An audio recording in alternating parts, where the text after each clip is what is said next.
Hi there, Wakale. I'm Riley Chasco, and welcome to this year's first installment of Panther Television, or as we like to call it, PTV.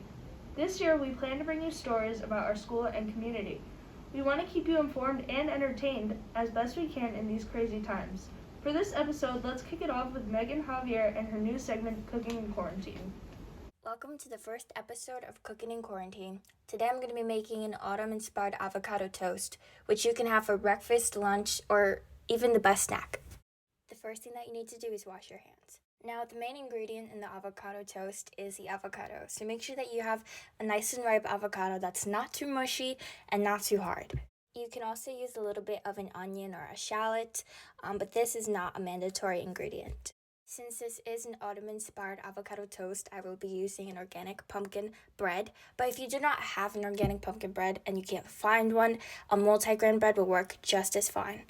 We're also going to be using a little bit of grated Parmesan cheese. This adds a nice comforting feeling and taste to the avocado toast, and it's one of my absolute favorite cheeses. To start off, we're going to be cutting the avocado in half so you can cut down to the seed and then work your way around the avocado. And then take the seed out. Just be careful because sometimes it's a bit slippery. Next, what we're going to do is we're going to make small cuts down to the skin of the avocado. Do not cut past the skin. We're just going to use this so far to guide us. And then as you can see, I'm just cutting it the other way to make them into small chunks, easier to mash up. Then in like a medium-sized bowl where we're going to be mashing up this avocado to make it kind of like a paste, we're going to just scoop out some of the avocado with a spoon to get it all the way from the skin. And then we're going to use a fork to mash everything. When it looks something like this, you're pretty much ready to add in everything else, like the cheese. You do not want to over mix it, and you don't want to underdo it because it's going to be really chunky. Just make it to a consistency that you kind of like. And then you add your cheese, salt and pepper, and then a little bit of lemon juice coming later. I would suggest you use a real lemon, but I didn't have any, so I'm just going to be using this lemon juice. Add very little of this, like a teaspoon. You do not want to put too much because then it's going to completely overpower everything else. Lemon is very strong, as you know. Next, I'm going to chop up just these onions very roughly. Like I said, this ingredient is optional. You don't need to do this. Some people hate raw onions, so whatever you prefer. Next, we're taking this soon-to-be toast and we're just putting it into the toaster oven for about 10 to 15 minutes. And make sure that you flip it on each side just to double check and make sure that it's not burnt or a little too toasted than what you may like. Finally, we're adding the avocado mixture onto the toast.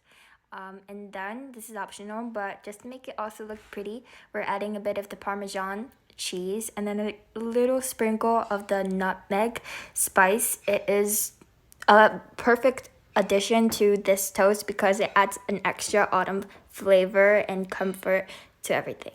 And then you're done.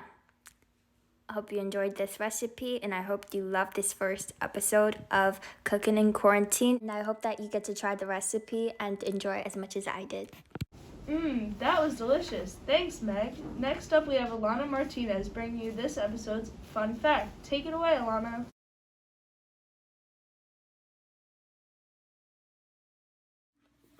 According to NASA, there's more water on the moon than previously thought. The Stratospheric Observatory for Infrared Astronomy, SOFIA, found it.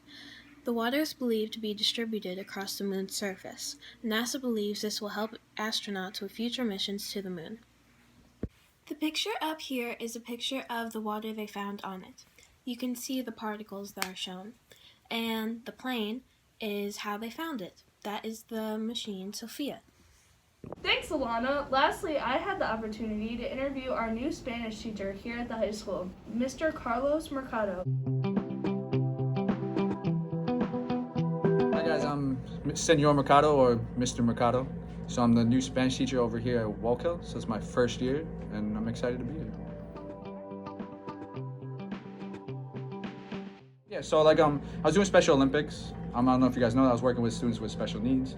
So they would have like an Olympic event at the end of the year. So I did that for, some time. And then just working, all those years just working with those students, they kind of seeing how they reacted to me, really kind of led me to being what I want to do now, which is being a teacher.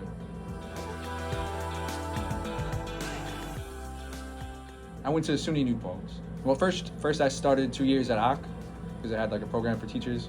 Did 2 years at SUNY Orange. Then I transferred to SUNY New Paltz to finish it out.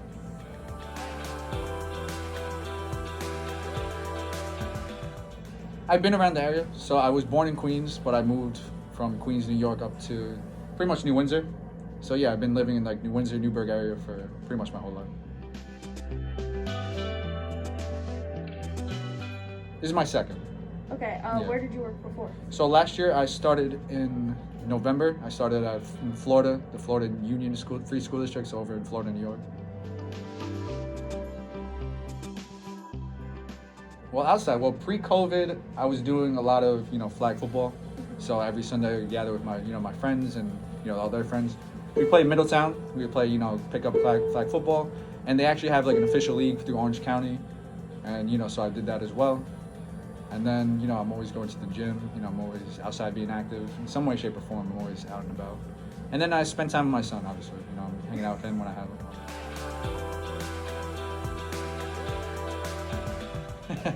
Well, it's a subject I taught, I teach Spanish, yeah. So I went to school to be a psychologist or a psychiatrist. Yeah, so, I was always big on, trying to help people, going through things. So I'm always a big listener, always willing to, help out people. So that was what I wanted to do. Yeah, so psychologist or psychiatrist.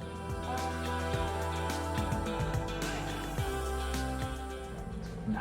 Well, special education, yeah. Other than that, I don't think that's really, I guess it's a subject. Yeah, other than that, like math, science, I can't do it. No, I wouldn't say anybody specifically inspired me. It's just kind of something I just knew, something that kind of happened, something I knew I wanted to do for sure, so that's what led me to become a teacher. Right now, I teach the 9Bs, which is, students taking Spanish for the first time again.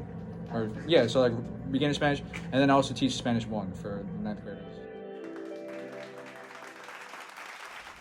And that's all the news we had this time, Joaquin. Make it a great day or not, the choice is yours. See you next time.